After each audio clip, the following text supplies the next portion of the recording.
Combate, a trincheira do contribuinte. Menos impostos, mais empregos.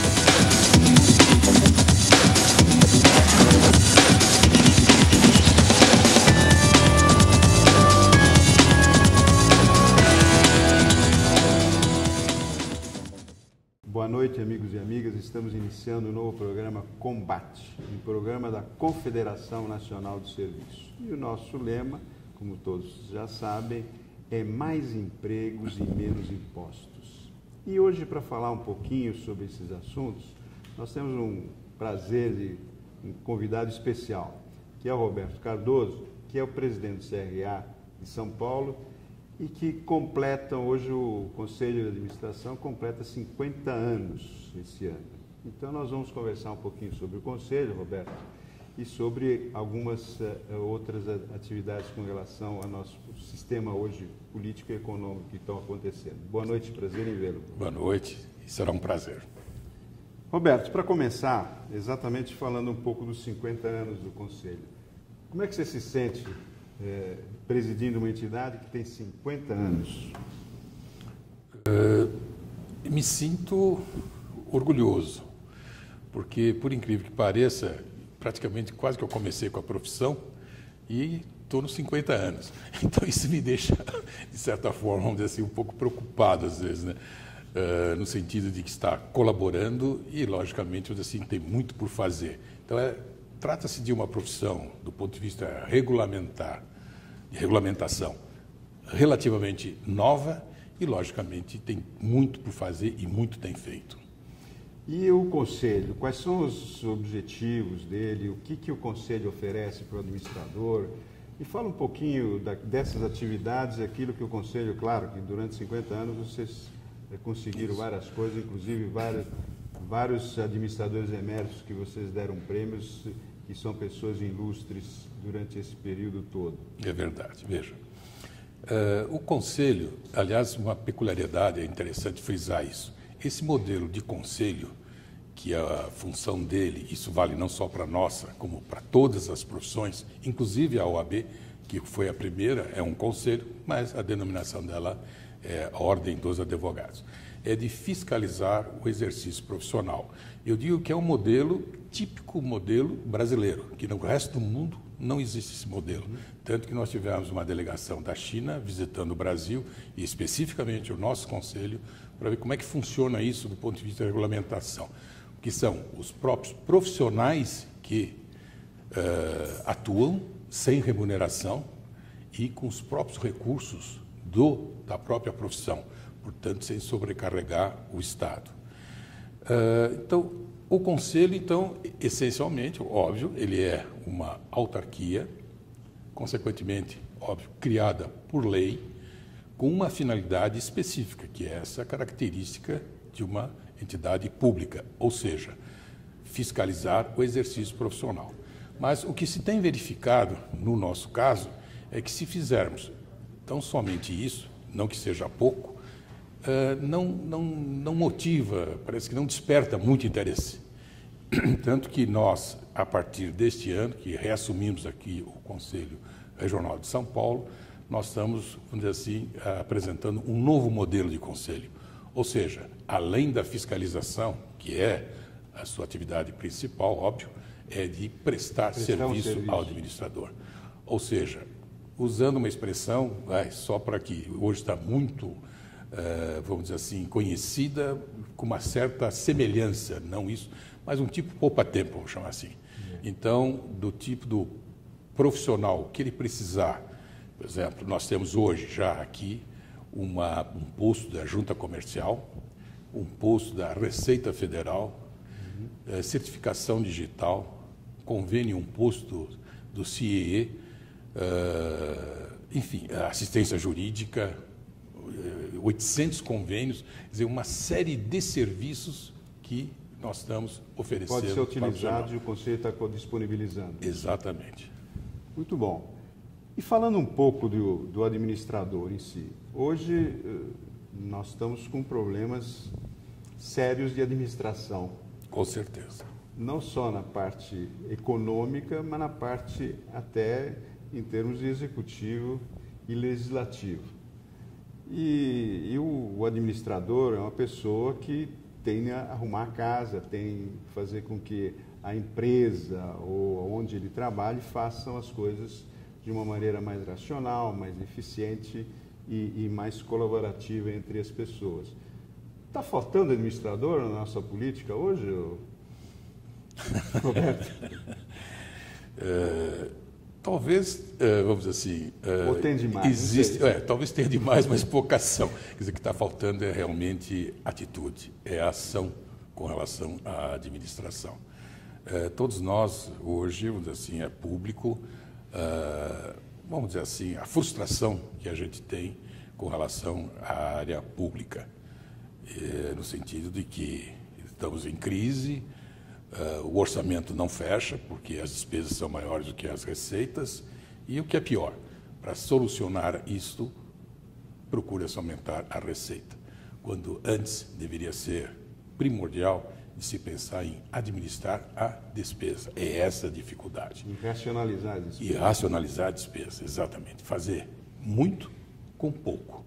E aí, obviamente, o modelo que se criou é de que, todos nós sabemos, isso também é público, que você tem recursos, assim, há um certo fisiologismo, e o que ocorre? Se você mexe nisso, você perde o apoio. Então, está gerando uma certa ingovernabilidade. Haja vista o caso que nós tivemos, o nosso presidente, dizendo que vamos diminuir determinados números de ministério, não deixa de ser um gesto, muito modesto, mas não deixa de sê-lo, e vamos diminuir 3 mil empregos de cargos de confiança. E o que aconteceu? O que está acontecendo no momento? Não, mas já os partidos estão se levantando porque...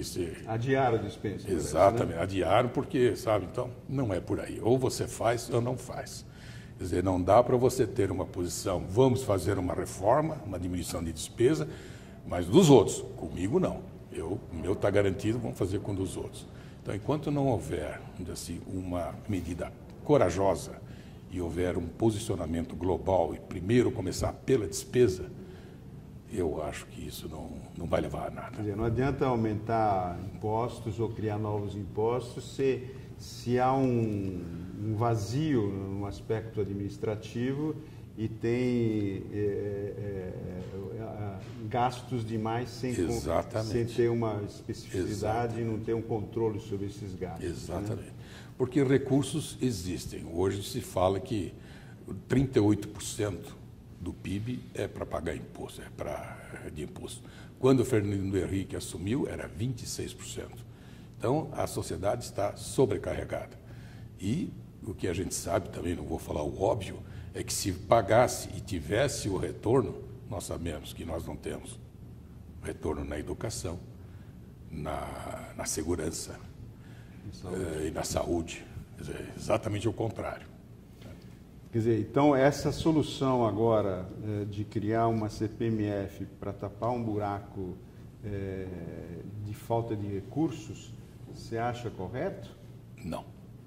Eu acho que, veja, eu diria que, de certa forma, ia ser um descaso com a população, com a sociedade, porque seria uma maneira de dizer, olha, nós erramos, nós estamos errados, mas agora está passando a conta para, vamos dizer assim, a sociedade remunerar, que seria o lado mais fácil, eu diria, de certa forma. O que é o lado mais fácil? Através de uma penada, de uma lei, e você conseguir um possivelmente. É óbvio que aí tem toda a sociedade que vai se manifestar, mas o que a gente está vendo é que não está vendo, assim, o lado da despesa. É isso que não bate. Pois é, vamos comparando um pouco com o administrador. Um administrador numa empresa chega e vê que está no vermelho a empresa. E aí, numa reunião de diretoria, ele sugere. O que ele sugere? Você pode ter uma alternativa. Ou você aumenta o preço do teu produto, ou do teu serviço, para ter um maior fôlego, ou você diminui as despesas internas que você tem e readministra a tua atividade. No caso de uma iniciativa privada, evidentemente, se o produto não consegue ser vendido com o preço atual, muito menos se você aumentar o produto, né? Ou os serviços. No caso do governo, ele tem chance de aumentar o preço do produto como você falou, com uma canetada e a população paga, né? Mas não tem a condição de você fazer uma diminuição de custos.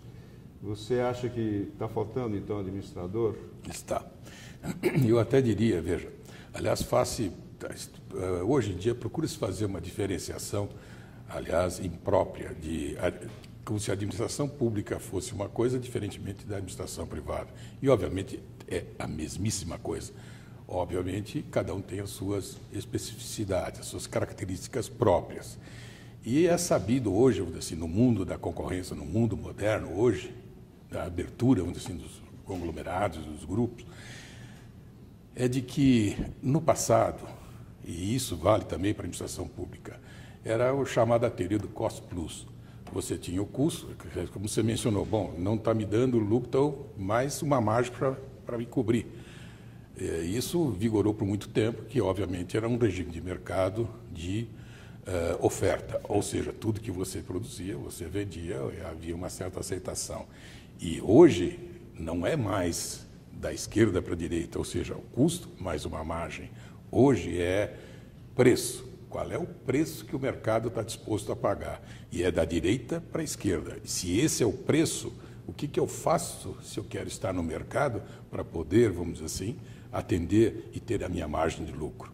Então, essa inversão ainda não está, quer dizer, não é que não está clara, ela está, mas ela, na verdade, não está sendo executada. Para diminuir esses custos, Roberto, você já conhece, já há muitos anos a gente se conhece, é uma proposta que nós fizemos, um trabalho baseado no estudo da FGTS sobre desoneração da folha de pagamento, que é acabar com os 20% de INSS sobre folha de pagamento e criar uma CPMF, famigerada, um pouco a palavra CPMF é mal vista, mas eu faço questão de falar em CPMF porque todo mundo vai depois,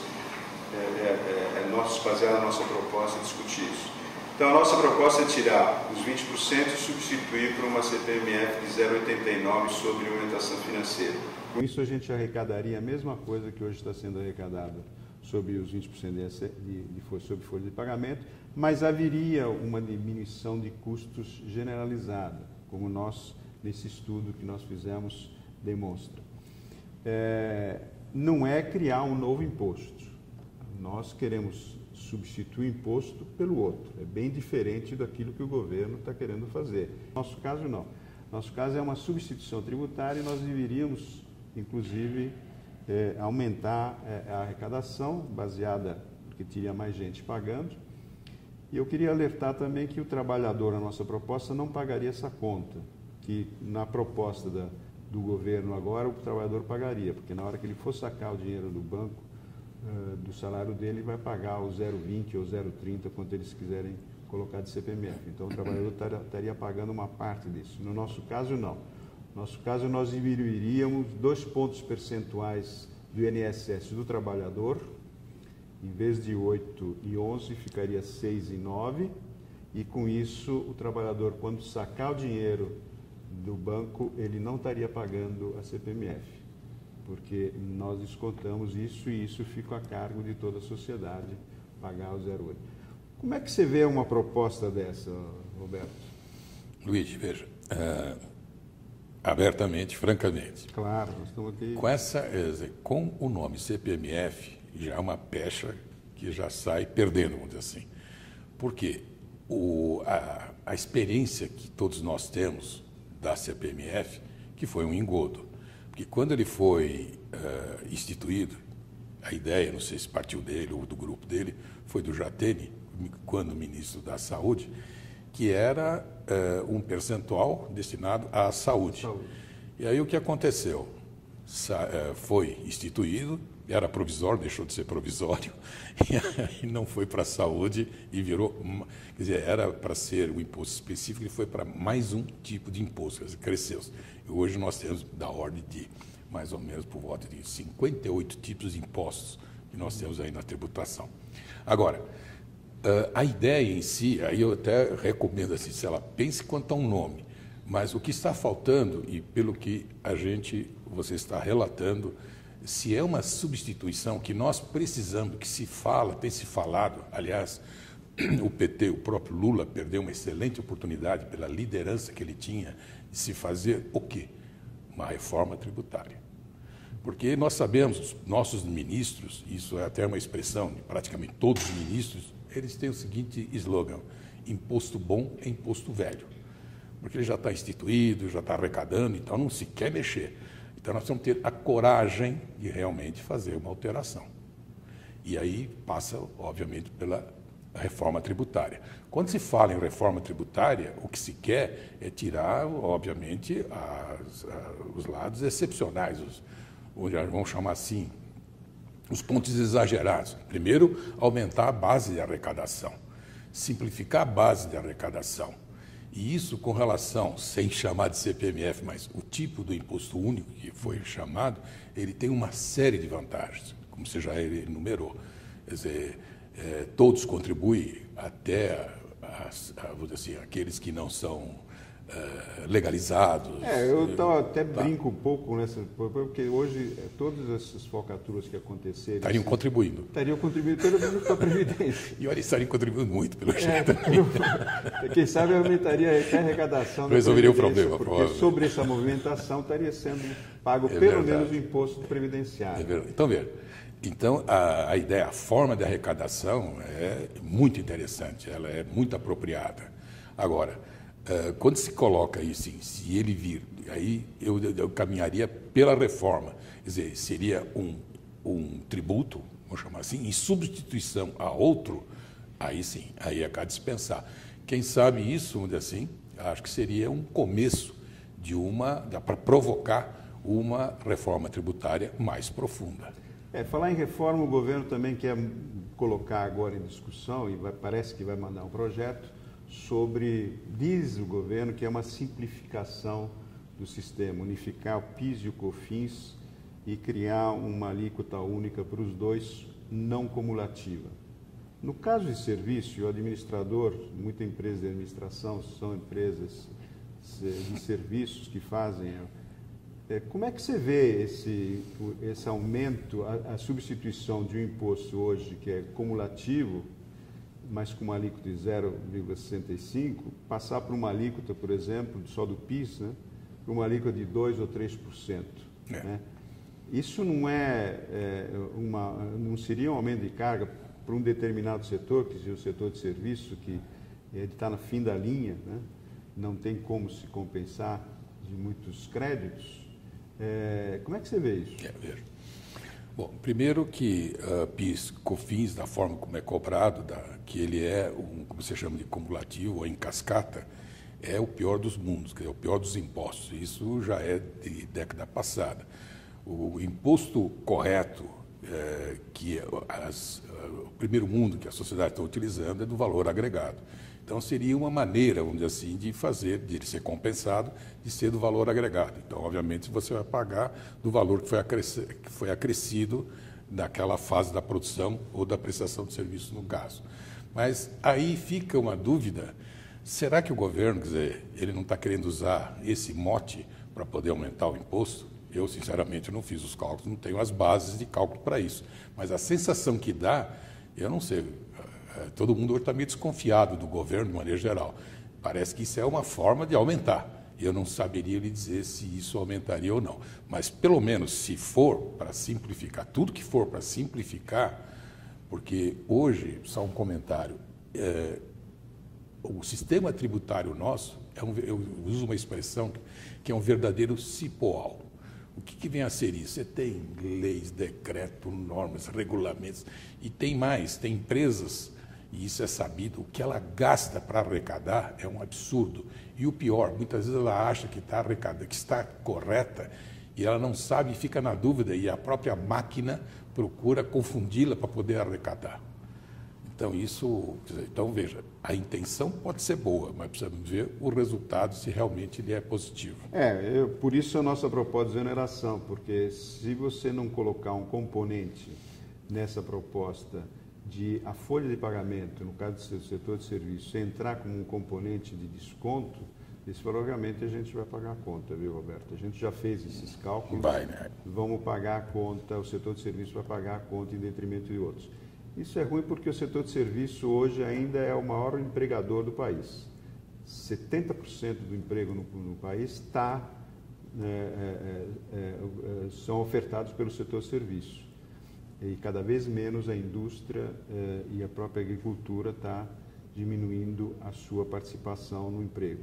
Portanto, se você onerar mais o setor de serviço, você vai ter problema de desemprego ou de empresas que vão para uma informalidade, que é muito mais fácil o setor de serviço para a informalidade do que uma empresa, uma agricultura ou indústria ir para a informalidade. Então, isso vai acontecer realmente. A gente já fez os cálculos, dependendo da alíquota que vai ser ofertada, o setor vai pagar mais, né? Agora, aproveitando também esse gancho de diminuição de carga tributária, aproveitando também essa participação do empregado, de como a gente pode diminuir os gastos, nós temos uma proposta também, Roberto, que é mudar o sistema de saque do Fundo de Garantia. O que é isso? A gente gostaria de propôs ao governo já há algum tempo acabar com o saque na dispensa do funcionário. Como você é representante dos trabalhadores nessa área administrativa, então os empregados não receberiam nada quando forem dispensados sem justa causa. Só que eles receberiam automaticamente, a partir do segundo ano, um saque, eles poderiam sacar 50% daquilo que a empresa depositou no seu aniversário. Eu chamei de saque feliz. Então, independentemente daquilo que for aplicar o dinheiro, ele teria condição de sacar 50%. Evidentemente, concomitantemente com uma melhoria da remuneração, que hoje está tramitando no Congresso Nacional, um projeto de melhorar a remuneração do FGTS, né? Com isso, aumentaríamos o fundo de garantia, teria um aumento de recursos e o funcionário poderia sair automaticamente no seu aniversário, sacar 50%. Como é que você acha essa proposta? Será que o trabalhador aceitaria fazer uma proposta dessa, apoiaria uma proposta dessa? Dentro do que nós estamos conversando, vejo assim, que é uma inovação significativa. E, obviamente, a gente tem que estudar e ver aquilo que realmente, assim, ela é de positivo, que ela realmente contribui. Pelo que a gente conhece, falando realisticamente, é interessante. Porque nós sabemos hoje que o Fundo de Garantia ele tem sido um mecanismo, vamos dizer assim, de obtenção de recursos para o funcionário. A gente é conhecido que há toda uma mecânica, vamos dizer assim, no sentido de dispensar o funcionário e deu acordo para ele levantar o fundo, porque ele remunera pouco. Remunerando pouco, é preferível ele ter que ficar com recursos e, com isso, obviamente, ele cuidar dos recursos dele. Então, isso é interessante. E a gente vê, inclusive, quer dizer, um outro problema seríssimo, que é uma realidade nossa, de funcionário provocar a sua demissão, porque ele vê ali no fundo uma maneira de resolver o problema financeiro dele. Tá certo? Se ele está pagando 10% de cheque especial, exato. De juros, evidentemente ele vê um pouquinho de dinheiro lá no FGTS, e ganhando, deixa eu retirar para pagar minhas contas, senão eu vou quebrar. E a remuneração, né? Lá embaixo. Então, isso tem dado uma, vamos dizer assim, uma disfunção, assim, na relação trabalhador e empresa, no sentido de propiciar aí o desemprego provocado ou o desemprego, vamos chamar assim, acordado. Tá certo? E aí a vantagem, inclusive, que isso também dá uma certa distorção, é de que ele tem o seguro-desemprego. Então, e ele também vai para a informalidade, fica um tempo na informalidade, ganhando o seguro-desemprego e mais na informalidade. E onerando um pouquinho os custos administrativos, porque o seguro-desemprego está sendo pago de uma pessoa que, no fundo, está empregada indiretamente. Isso. Né? Então, veja, então, me parece, pela dinâmica do funcionamento, o fato de você dar recursos ao trabalhador bastante interessante. Então, ele vê aquilo com uma certa, vamos dizer assim, atende dos dois lados. Então, do trabalhador, ele é interessante, porque ele vai ter o recurso e todo ano, segundo você já saiu, vai ficar feliz no aniversário, né? Ele vai sacar e que não deixa de ser uma remuneração assim, do recurso dele, que seria o 14º salário. E que aí eu sou-lhe franco num aspecto que vem ao encontro do que eu penso. Acho que nós estamos num Estado muito paternalista e o governo se coloca numa posição de ajudar, de proteger, só que ele tira daqui, tira, então ele recebe, mas o retorno que lhe dá é baixíssimo. Haja visto o caso do Fundo de Garantia, e é isso que acontece. Então ele tem os recursos, sem falar dos 10%, vou deixar ele de lado. O 10% é o empregador que paga. É ele que paga, mas não deixa de ser um ônus para a sociedade. Foi criado um novo imposto, né? 10% no fundo disfarçado. Disfarçado, um imposto novo por decreto. Exatamente. Bom, então tem esse lado do trabalhador, que é positivo, e por outro lado, se aplicado e bem aplicado, que o governo precisa de recursos realmente, assim, que originariamente a ideia é para o sistema habitacional e depois foi estendido, né, não só para o sistema habitacional, como também, assim, para a infraestrutura para o sistema habitacional. E aqui esse país está precisando. Então, eu acredito que estaria atendendo esses dois lados. Acho interessante, mas sempre naquela colocação, quer dizer, não aumentando. O meu receio é de que o governo, para isso, ele aumente mais X% para poder pegar uma boa ideia. Só isso cuidado precisa ter. Não, a ideia exatamente não é aumentar, é simplesmente acabar com o saque na despensa. Sim. E isso aí, para alguns trabalhadores que têm que eles estão mais estabilizados em algumas empresas e às vezes têm recursos lá que não, como você falou, não estão sendo bem remunerados. Com isso ele poderia sacar aquilo que está lá, os 50% total daquilo que ele está depositado. Essa é uma proposta que eu vou te deixar, tanto a desoneração da folha como a proposta do FGTS e a correção, inclusive, do FGTS, que está dos projetos que estão tramitando nas casas do Legislativo, eu vou deixar com você. Muito obrigado. Para você estar disponível uma informação para o teu associado e para o teu telespectador, e nosso telespectador ficar atento com relação a isso. Né? Agradeço e veja, o que nós precisamos são de boas ideias. A carência no momento é essa. Nós estamos chegando ao fim do programa, então eu gostaria de te agradecer a sua presença e a entrevista que nos deu, que foi, acho que, importantíssima, mas que você fizesse as considerações finais. Com certeza. De que realmente o que nós precisamos é de uma reforma administrativa, novas ideias, e eu diria novas ideias abertas, discutidas amplamente e, de certa forma, vamos dizer assim, de uma maneira na qual fosse vantajoso, não é para levar vantagem, mas que ela fosse, eu não quero usar a palavra honesta, é muito forte, mas uma proposta aberta, que é um processo de ganha-ganha. Ou seja, com isso, ganha-ganha, trabalhador, empresa, governo, aí seriam os três, todos nós vamos ganhar. Porque, na verdade, a gente fala de crise, mas a maior crise que nós estamos vivendo hoje é a crise moral. É essa que é o problema, que nós temos que combater. Muito bom, Alberto. Obrigado pela presença, obrigado, telespectador, pela sua audiência, e nos veremos a próxima semana no mesmo horário. Um abraço. Combate. A trincheira do contribuinte. Menos impostos, mais empregos.